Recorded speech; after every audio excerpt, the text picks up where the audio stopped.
को नमस्कार, राम राम, जय हिंद, सत श्री अकाल। हमारे थोड़ी देर बैठ जाओ क्योंकि हमारे मुख्य अतिथि हमारे बीच में है और आज का ये कार्यक्रम जो है प्राकृतिक खेती का है। हमारे बीच में जितने भी किसान बैठे हैं, मुख्य अतिथि महोदय हैं और अधिकारी हैं, सबको नमन। ये जो कार्यक्रम प्राकृतिक खेती का है, प्राकृतिक खेती के आह्वान के लिए सबको यहाँ पे बुलाया गया है ताकि हम इसमें शामिल होके इसको आगे बढ़ाएं।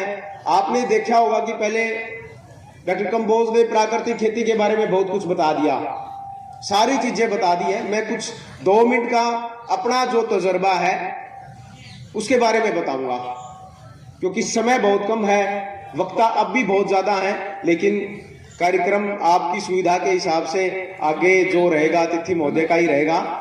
तो प्राकृतिक खेती आपने शुरू करनी पड़ेगी।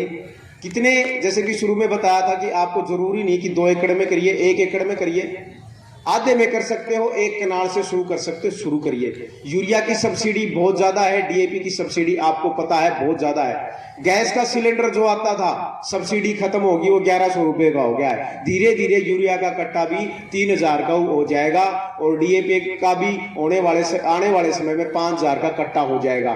तो इसके लिए प्राकृतिक खेती बहुत जरूरी है।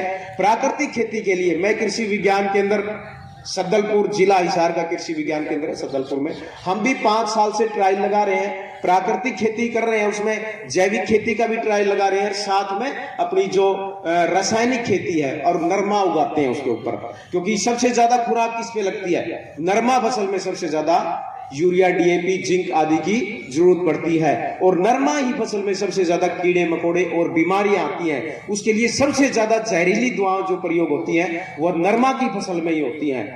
और हम प्राकृतिक खेती का जो लगा रहे हैं नरमा, उसमें बगैर खाद के, बगैर कीटनाशक दवाइयों के पैदावार ले रहे हैं और उसमें भी बीटी कपास ले रहे हैं। किसानों के खेतों में उखेड़ा आ जाता है, हमारे आज तक उखेड़ा नहीं आया है। किसी किसान ने देखना हो जाके देख सकता है। और किसान जैसे कार्यक्रम में आए, बहुत से किसान ठीक है भाग ले लिया, 600-700 किसान थे यहाँ पे, सबने सुना भी है। तो उनको अब भी ऐसे किसान बैठे होंगे, प्राकृतिक खेती और जैविक खेती में फर्क क्या है नहीं पता होगा। यहाँ भी बैठे कोई 5-10 को पता होगा, प्राकृतिक और जैविक में पता है। तो इस कार्यक्रम का उद्देश्य यही है, वो आपको पता होना चाहिए। पता ना हो तो आपको लिटरेचर भी दे रखा है, वो पूछ के जाना, क्योंकि टाइम बहुत कम है।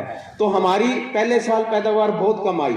प्राकृतिक और रासायनिक की बात करें तो रासायनिक में हमारी आई थी पहले साल, उस टाइम बहुत सारी दिक्कत थी, कोरोना चल रहा था। 2000 नहीं, कोरोना से पहले की बात है, 2018 में पछेती बिजाई की थी, पानी का साधन नहीं था। तो हमारी 9.5 मन प्रति एकड़ के हिसाब से तो रासायनिक की आई थी और 4.5 मन प्राकृतिक खेती की आई थी और उसकी 5.5 मन आई थी जैविक खेती की।